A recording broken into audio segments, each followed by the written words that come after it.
Hello everyone. Today I am going to discuss about H2 receptor antagonist and gastric pump inhibitors. In previously we have discussed about H1 receptor antagonist, that is antihistaminic agents. Right? Today we are going to discuss about H2 receptor antagonist.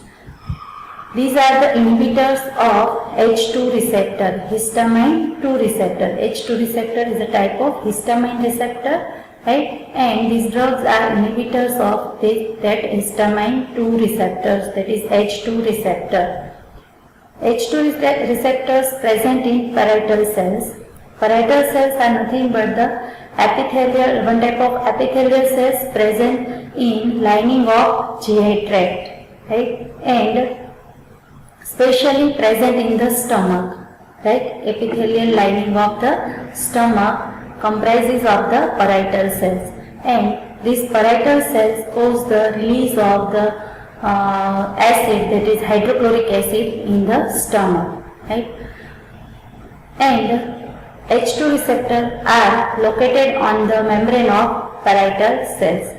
When histamine binds with these H2 receptors, a stimulation of the receptor occurs and it will lead to the stimulation of cells, and it releases the hydrochloric acid into the stomach, right?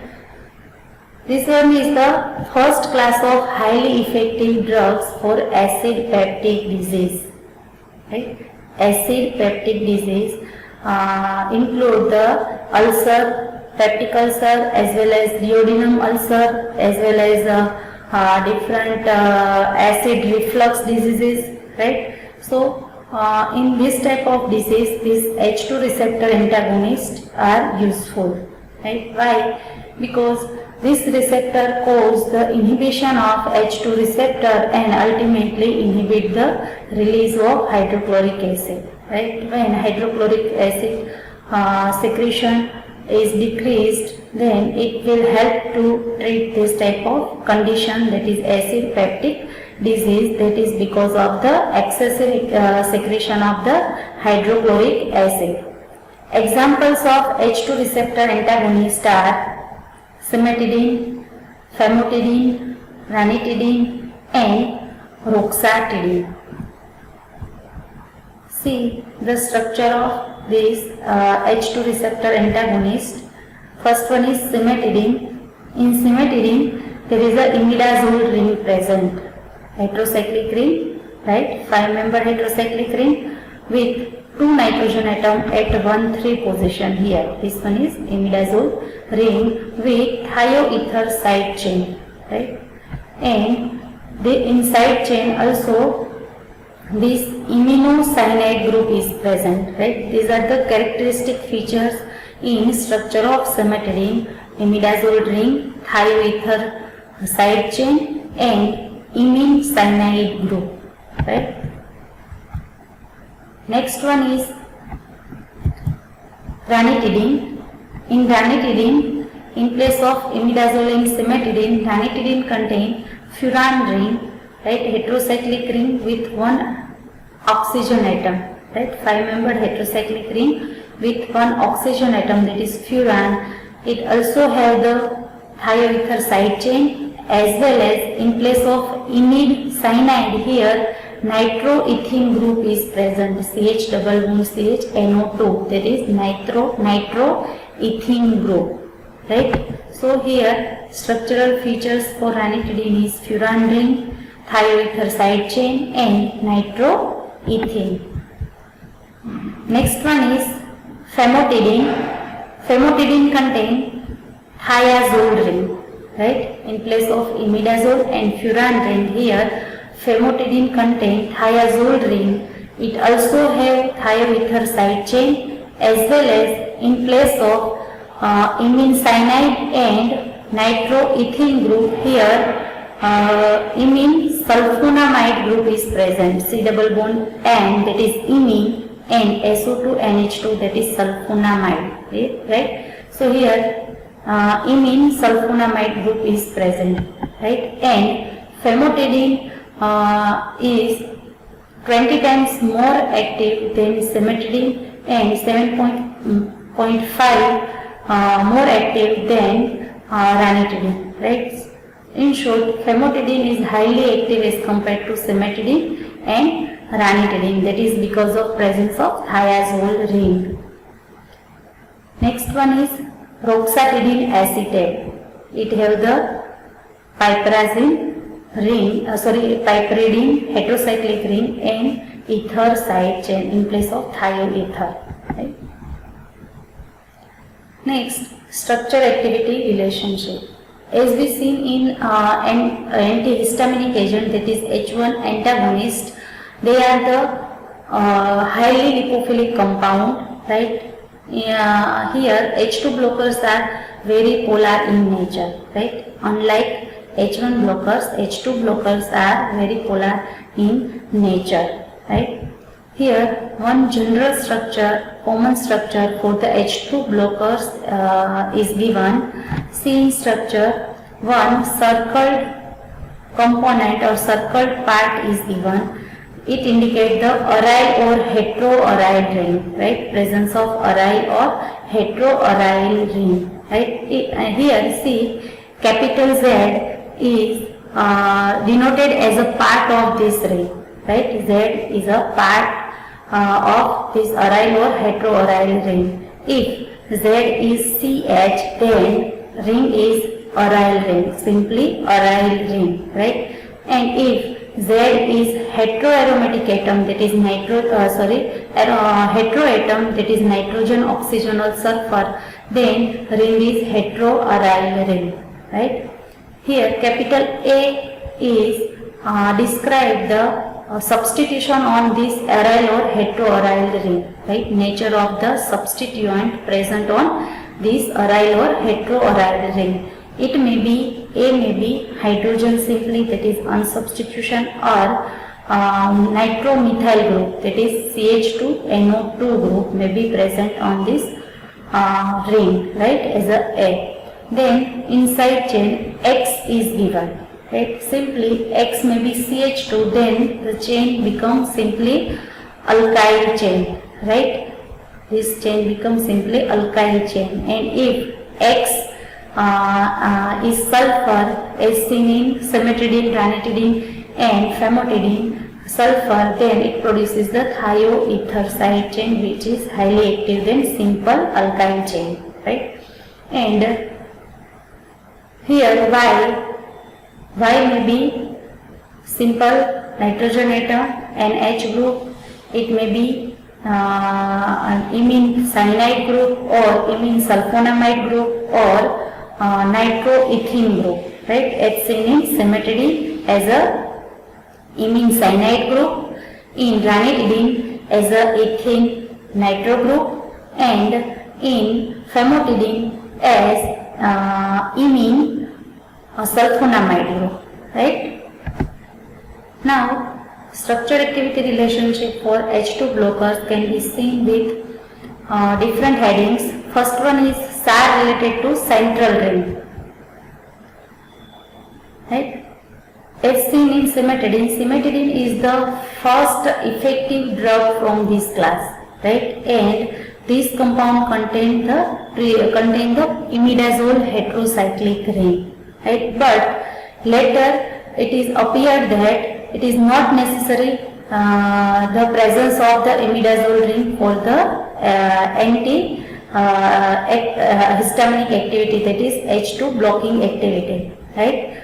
So imidazole ring is not required for the activity. It may be furan ring as in ranitidine, it may be thiazole ring as in famotidine, it may be piperidine ring as in roxatidine, etc., right? And if imidazole ring is present in the structure, then it undergoes the tautomerism, right? Tautomerism is the nothing but the transfer of proton and pi electrons, right? So see, here in imidazole ring, structure 1 undergoes the tautomerism and form the structure 2, right? How it forms? See, in structure 1 here, number is given to each atom 1, 2, 3, 4 and 5.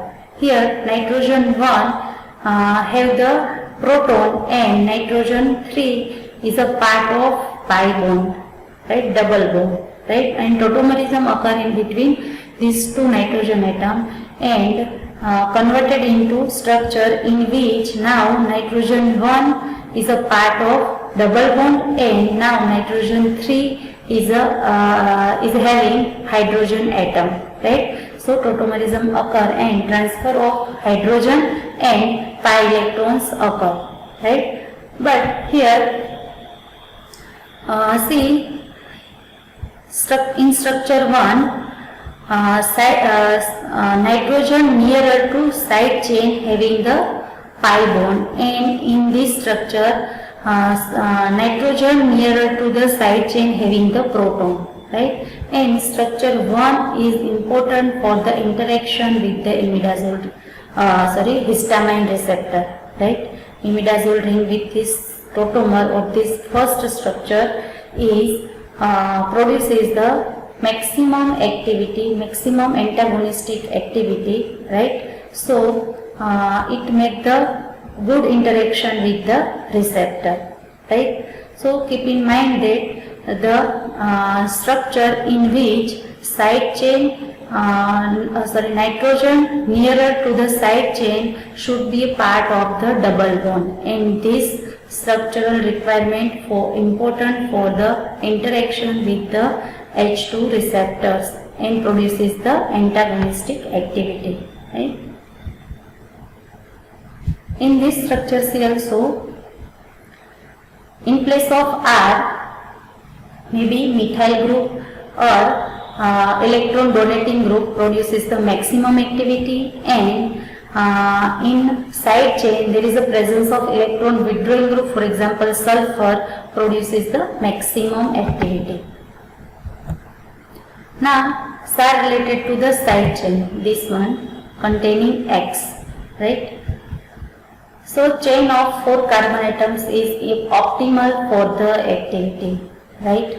Chain with 4 carbon produces the maximum activity, and if this chain contains less atoms then or shorter the chain, side chain produces the less activity, right, become the less active molecule.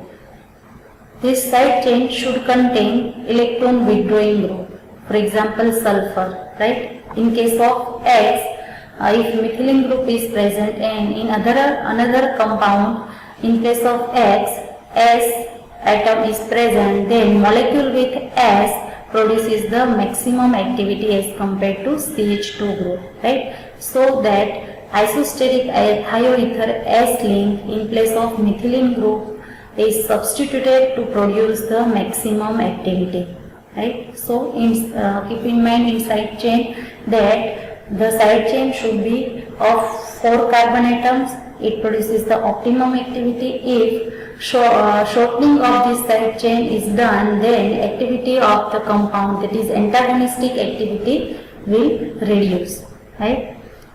The side chain should contain the electron withdrawing group, for example thioether group, sulfur atom, right. It produces the maximum activity as compared to compound with CH2, that is methylene group.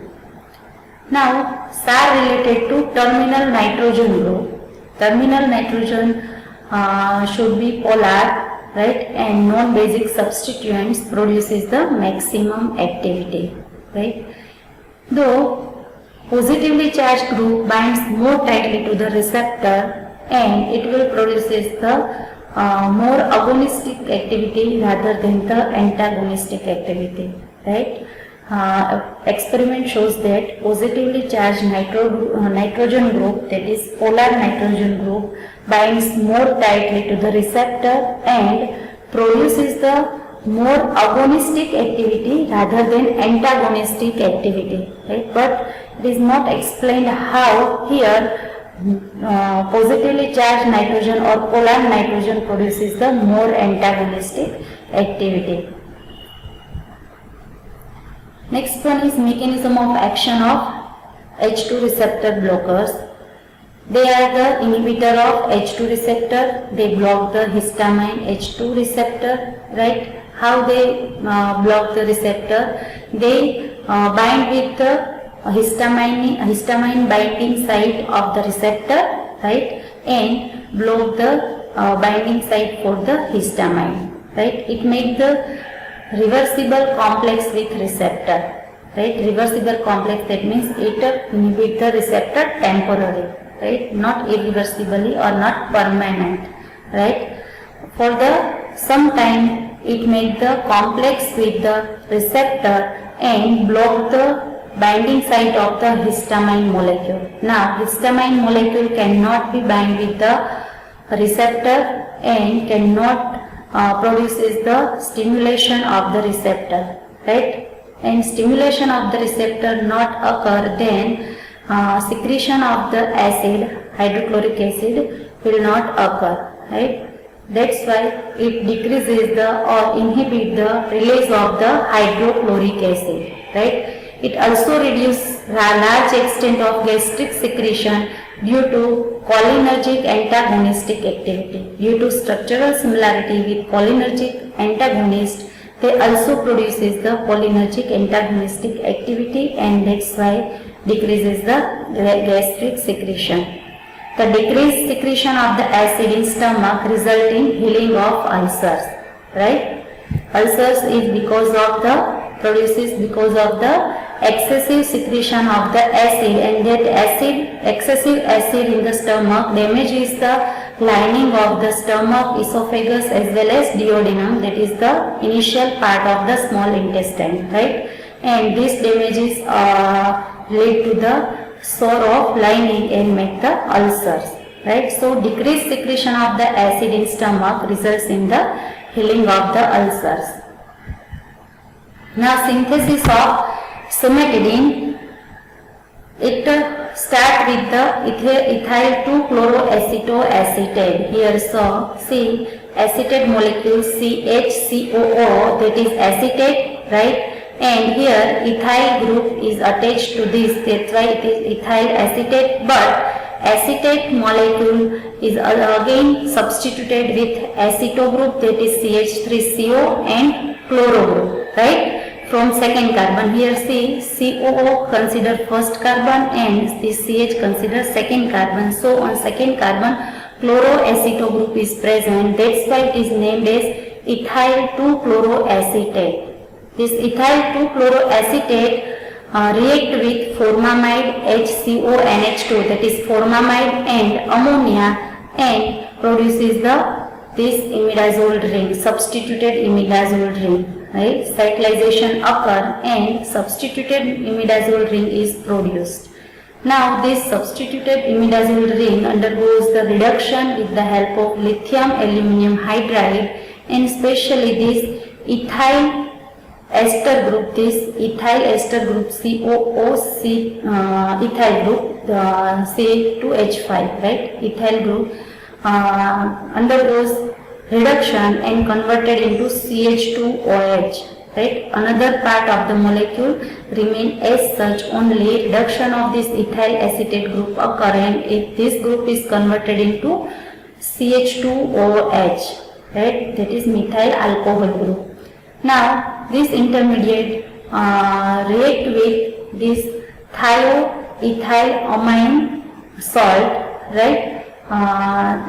It is refluxed and for the 18 hours with 48% aqueous HBr and converted into this intermediate in which this thioether side chain is attached, right? In place of this alcohol group, now thioether side chain is attached, thioether amino side chain, right? Now this molecule are again refluxed with the imine cyanide derivative, right? That is bismethyl thiaimine cyanide molecule with ethanol at room temperature for 16 hours, then it will produce this molecule or this intermediate in which this imine cyanide group is attached, right? Now this intermediate again refluxed with methylamine and ethanol at room temperature for 2.5 hours, and it will produce the cimetidine. Right? In this structure, this thiomethyl group is replaced with methylamine group, right, and produces the cimetidine. Now, these all drugs, cimetidine, ranitidine, famotidine, all are used in the treatment of peptic ulcer as well as duodenal ulcer. That is the initial part of the small intestine. Now, second is the gastric proton pump inhibitors. Right? These are the chemical agents that irreversibly inhibit the enzyme H plus proton K plus ATPase, right? And this proton potassium ATPase enzyme is known as generally proton pump, right? And this drug irreversibly inhibit the proton pump. That's why they are known as generally proton pump inhibitors, PPIs, right? It is a new class of the drugs which are used to control the gastric acidity and duodenal ulcer. Right? Now, what is the function of proton pump? Right? First of all, this pump exchange the H plus and potassium K plus ion. Right? These proton pump are present on the membrane of parietal cells.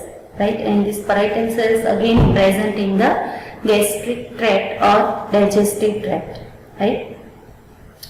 So, on the membrane of parietal cells, this pump is present and it is involved in the regulation of the secretion of hydrochloric acid or gastric acid, right? When this pump get activated, it causes the exchange of proton with extracellular potassium ion. So, what happens? H plus ion proton is released from the parietal cell and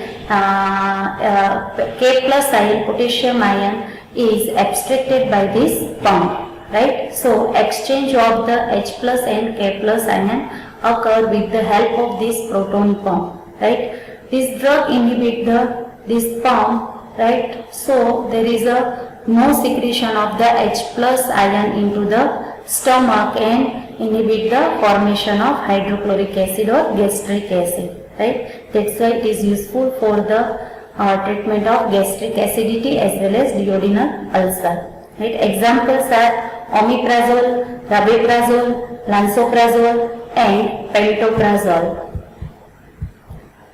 See structures of these proton pump inhibitors. In common structure, see, benzimidazole ring is present.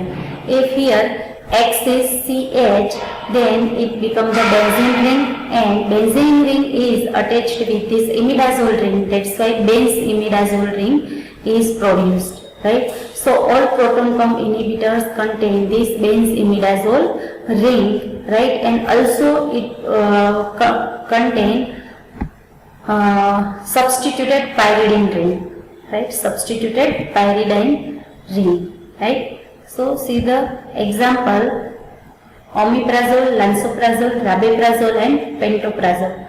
See, in all X is CH, right? That's why here benzene ring is present in all these proton pump inhibitors, right? So, all are the benzimidazole derivatives, right? Now, in omeprazole, R is CH3 here. So, it becomes OCH3 methoxy group here, R3 is CH3, R5 is CH3, that means dimethyl methoxy pyridine derivative, and R5 dash, that is OCH3 methoxy group in omeprazole, right? Now, in lansoprazole, R is CH2CF3, right? That means trifluoroethane group or trifluoroethyl group is present here, and R3 is methyl group, and R5 and R5 dash are hydrogen atoms, right? On both R5 and R5 dash hydrogen atom, that means unsubstituted site, right? So, in lansoprazole, here R is CH2CF3 trifluoroethyl group and R3 is methyl group, right? In rabeprazole, R is CH2 thrice OCH3, that means CH2, CH2, CH2, propyl methyl ether, right? R is the methyl propyl ether group, and R3 is CH3 again R2 and R5 are hydrogen atoms are as in lansoprazole, right? Next one is pantoprazole. In pantoprazole, R is CH3, so it is methoxy, it becomes methoxy group. R3 is OCH3, again it is methoxy group, and R5 is hydrogen. That's why it becomes dimethoxy pyridine derivative, and R5 dash is OCHF2, that is difluoromethoxy group, right? So this is the chemical structure for the all proton pump inhibitors: omeprazole, lansoprazole, tabeprazole, and pantoprazole, right? Now mechanism of action. These proton pump inhibitors undergo acid catalyzed rearrangement selectively in acidic environment, right? This happen in the gastric atmosphere, which is acidic in nature, right? So proton pump inhibitors in the stomach undergoes acid catalyzed rearrangement reaction and converted into sulfonamide derivatives, right? And these sulfonamide intermediates make the covalent interaction with cysteine residue of the proton pump, right? Proton potassium ATPase, that is proton pump, right? Proton pump is proteinous in nature, which contain amino acid cysteine, right? With this cysteine, this sulfonamide produces the covalent interaction, and it will lead to the inhibition of the proton pump, right? This covalent interaction of drug intermediate and proton pump lead to the inhibition of the proton pump, right? Now proton pump is inhibited, that's why it also inhibits the exchange of the proton and potassium ion, and ultimately inhibit the HCl formation in the stomach, right? So ultimately gastric acid secretion or formation will decrease, right? Additionally, these benzimidazole proton pump inhibitors also have antimicrobial activity, right? That's why it also inhibits the bacterial flora H. pylori, which cause the peptic ulcer, right? Generally H. pylori is known to inhibit the protective layer, bicarbonate layer as well as mucus that protect the gastric lining or digestive tract lining, right, from this acid. So this bacteria also inhibited by these proton pump inhibitors, and that's why it helps to treat the peptic ulcer. Now clinical uses. First one is used in the peptic ulcer, as I said that it decreases the acid secretion as well as inhibit the H. pylori, right? Both combinedly cause the ulceration in the lining of the gastric tract, right? So it is useful for the treatment of peptic ulcer, right? Then dyspepsia, it is the type of indigestion in which acid reflux to the esophagus, right? And increased secretion of acid as well as bile fluid, right? Combinedly cause the dyspepsia. That's why these drugs are useful in the dyspepsia. Manage the dyspepsia condition. Then gastroesophageal reflux disease, right? This is known as the GERD disease or GERD condition, right? It is because of the excessive secretion of the acid, and that reflux or come upward from the stomach to the esophagus and cause the irritation in the esophagus, right? In this type of condition, when observed more than twice a week, right, then it is indicated that GERD may be observed, right? Then laryngopharyngeal reflux In this, again, due to excessive acid secretion in stomach, acid reflux to the larynx and pharynx, that means to the throat, right? Through the esophagus to the throat. That's why it causes the heartburn as well as the cause the irritation in the throat, that is sore throat, right? And to treat this condition or to manage this condition, proton pump inhibitors are also used, right? Next one is these agents are useful for the management of Zollinger-Ellison disease syndrome, right?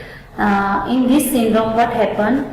Enlargement of the islet cell or hyperplasia of the islet cell of the pancreas, as well as one or more tumor found into the duodenum, that is upper part of the small intestine, right? The type of condition, pathological condition produced, and in this, because of this, there is a increase in secretion of the hormone, that is gastrin, and this increased secretion of the gastrin hormone lead to the increase in secretion of gastric acid, right? Here also excessive secretion of the gastric acid occur, but here why excessive secretion is occur, that is specially due to the increased secretion of gastrin hormone, right? And that is because of the hyperplasia of the islet cells of the pancreas, as well as due to the tumor found in the duodenum, right? So this condition can be also managed by the proton pump inhibitors. Adverse effect. In general, proton pump inhibitors are the well-tolerated drugs, right, or well-tolerated medicaments, but in some cases the incidence of short-term adverse effect is relatively uncommon or relatively seen, right? For example, headache, nausea, diarrhea, abdominal pain, fatigue and dizziness, right?